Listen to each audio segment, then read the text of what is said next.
We got to talk about the XRP case and what's the most likely satisfactory outcome for us as crypto investors. Now, the best outcome is they just win everything outright, but I think that's a little bit unlikely. Actually, I think that's very, very unlikely. I do think at least part of the case can go to trial, but it's important that not all of the case goes to trial because remember, we have a deadline for the next bull run. I think it's going to have to start during the second half of next year, 2024. So we need at least the secondary market stuff to resolve by Q3 of 2024. If Judge Torres just lets the whole damn thing go to trial, then we are a little bit screwed because I don't think it's going to end by second half of next year. But because of the LBRY case, I think there might be a separate ruling for the secondary market part of the trial.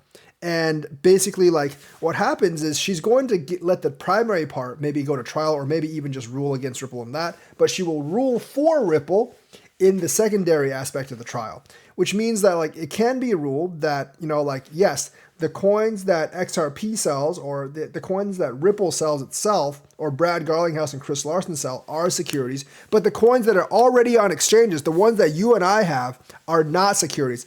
And trading the coins on exchanges does not make them securities. In fact, they are not securities once they are on the secondary exchange, because there's a couple of reasons why that's really important. One, we need liquidity on-ramps, and making just that part of the decision in Ripple's favor and not in the SEC's favor would blow apart all of the SEC's lawsuits against Coinbase and Binance, and it would take away their route to actually deny us on-ramps. On-ramps are going to be so important for the next bull run. If we don't have on-ramps, it's going to be very, very hard for those altcoins to run. If we do have on-ramps, then, it's all going to the moon, baby, and we are all good. So right now, the lawsuits are all really about fighting for on-ramps. We need those USD on-ramps. And if they say that, these coins on exchanges are not securities, you know what that means? That means the exchanges are not buying and selling unregistered securities.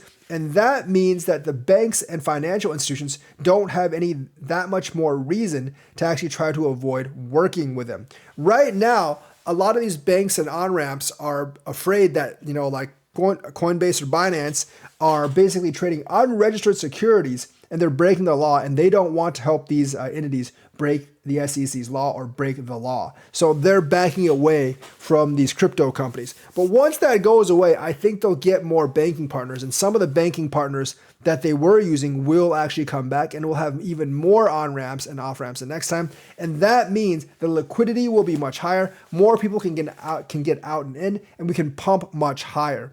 So that's why we actually need a decision at least by third quarter of 2024. And that's why it's so important for either Ripple to just completely win or get a separate ruling on two parts of the case, and maybe have the primary part go to trial but rule that secondary markets are not securities. And one reason I think that's very likely to happen is because the LBRY case, the judge in the LBRY case actually specifically said that his ruling that LBRY is a security does not apply to the secondary market. And by that statement, that almost implies that secondary market tokens are not securities. Now, he didn't actually say stuff on the secondary market were not securities. He just said his ruling that these coins were securities does not apply to the secondary market. And in that instance, the SEC was almost forced to admit, and they were kind of forced to admit, that these coins on the secondary market are indeed not securities. Now, the Ripple case and the LBRY case is not in the same jurisdiction, but that doesn't mean judges don't talk to each other, and that doesn't mean they're not paying attention to this case. I'm almost 100% sure that Torres is well aware of this case.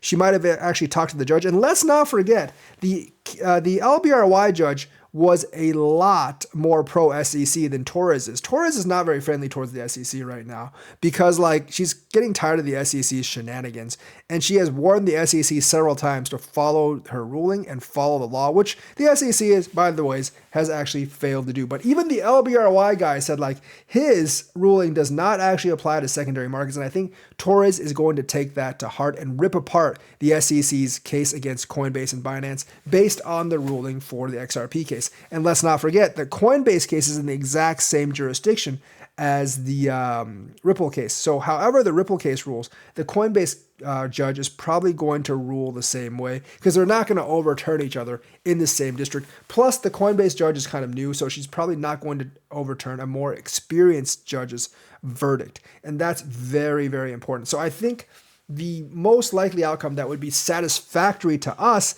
is that we have a split ruling where the primary case actually goes to trial and the secondary case actually gets ruled not a security. And I think it's very, very likely that the secondary markets are not going to be ruled a security because of the semi-precedent that the LBRY case has actually set. And that would be a great ruling for us. Now, if the primary part of the case goes to trial, that kind of sucks for Ripple, honestly, a little bit, because then they can't actually use their war chest of XRP to basically buy other people to use their system. Like, for instance, they had to pay MoneyGram to use ODL, and for Trianglo, which is their other like really, really big user ODL, they actually bought 40% of the company. They wouldn't actually be able to use their stash of XRP to do that anymore. So that would suck for them. But at least the XRP that you're trading on the exchange will not be called a security and won't be frozen. And I think that free trade will actually give people confidence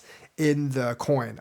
And I think that'll give people confidence in all the coins that are traded on exchanges. And maybe this disaster can actually be averted. So we need this to happen, and we need the secondary market stuff to actually not go to trial and for Ripple to actually win that part of the case. It's very crucial for the next bull run. So that's the news for today. Let me know what you think. Like and subscribe, hit that bell notifications button. Thank you and have a nice day.